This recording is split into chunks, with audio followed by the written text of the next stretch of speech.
Hello friends, अस्सलाम वालेकुम। कैसी हैं आप लोग?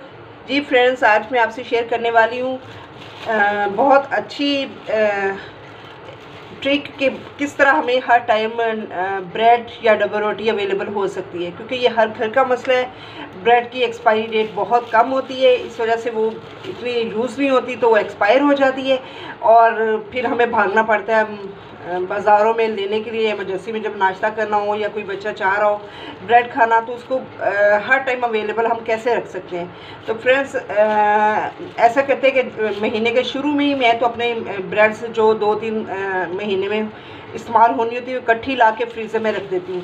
एज़ इट इज़ जैसे आई उसी तरह फ्रीज़र में रखती हूँ। तो इससे ये होता है कि आपकी जो एक्सपायरी डेट ब्रेड की होती है वो वहीं की वहीं रुक जाती है। तो जब हमें चाहिए होती है हम उसको निकालते हैं ब्रेड को, जैसे मुझे चाहिए थी।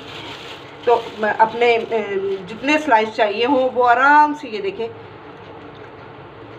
आराम से निकल जाते हैं और आप उसको यूज़ में ला सकते हैं। ये देखिए, मुझे एक ही ब्रेड चाहिए इसलिए मुझे एक ही चाहिए। अब मैं दोबारा से इसको बंद करूँगी और फ्रीज़र में फेंक दूँगी। तो इस तरह हमें जब चाहे, जिस टाइम चाहे, तो हमें ब्रेड जो है वो अवेलेबल होगी।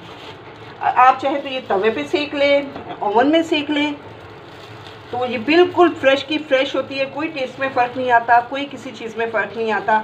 ऐसा लगता है जैसे अभी बाज़ार से अभी फ्रेश बनी है और अभी हमने वो यूज़ कर रहे हैं ना। बताइएगा प्लीज़ कि आपको ये जो है टिप कैसा लगा।